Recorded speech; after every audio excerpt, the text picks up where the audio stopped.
Ngayon ay magtatanim tayo nitong Chinese malunggay. Ito'y cuttings na ganyang kahaba na aking ginawa. At ang para ng pagkakat, nakita niyo yung dahon, doon niyo puputulin sa baba ng dahon. Sapagkat doon sa dahon na yon, doon lalabas yung ugat sa tapat ng dahon na yan.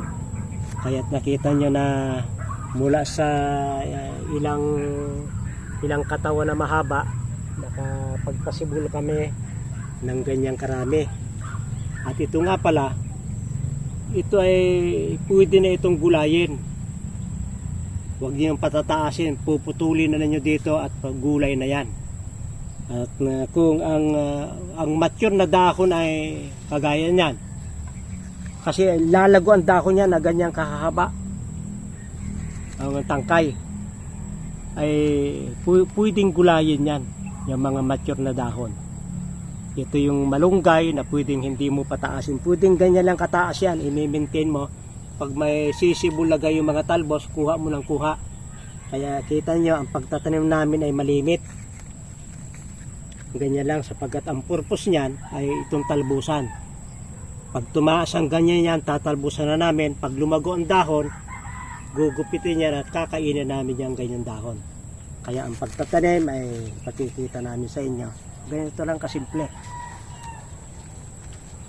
Ito yung mga 3 weeks na itong cuttings. At tingnan natin kung mayroon ng ugat. May ugat na, oh. Kaya napakaganda ng suloy. Ang maganda sa halit na idirekta, ilalagay muna sa ganito para ganyan lamang pagtatanim. Pagkalagay dyan, tatabunan nyo ng kaunti at saka na nyo lagyan ng organic kung may gagamit kayo ng organic. Pwede namang yung manure ilalagay dito sa ilalim at ipapatong mo yan, pero hindi namin na ihanda ngayon yan. Ito lang muna, ganyan kabilis ang pagtatanim. Ang ugat ang ganda, oh. Pag ipikuno mo yan, gagapang yung ugat net. Sabik na sabik yung gumapang yung ugat. Nakakulong kasi siya. Stress na dyan. Ngayon pag nilagay mo yan, para siya nakalaya. At saglit lang ay tayo makakatanim ng hanggang dulo yan. Oh, ganda, oh.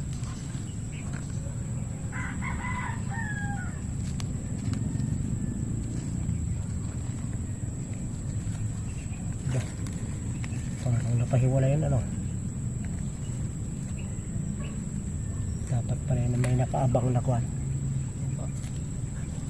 Dapat pala may nakaabang na lupa para matabunan agad, eh. Pero may ugat na yan, sigurado ng buhay yan. Yung walang ugat ay nabuhay, eh.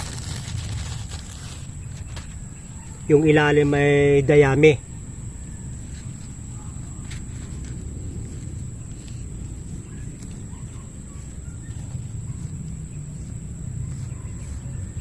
Hindi ito kagaya ng malunggay natin na kinakailangan may agwat na medyo kwan. Ito ay pwedeng bakod, kasama sa bakod, sapagkat yan ay malambot. Hindi pwedeng yan lang bakod, pero kasama sa bakod. At sa inyong bakod ay kayo ay kukuha ng mga gulay, manggugulay kayo sa inyong bakod. Kaya pinakita namin sa inyo, ito hanggang doon, kung paano magtanim ng Chinese malunggay. Kung 2 linya, dito lang yung 1 linya, isang dangkal, doon kayo gagawa ng panibagong hanay. At pagkatapos mag-aagwat kayo ng kalahating dipa, tapos 2 linya uli kung gusto nyong maramihan na ang tanim. Maraming salamat sa inyong pagsubaybay sa Natural Wellness ni Pastor Vito.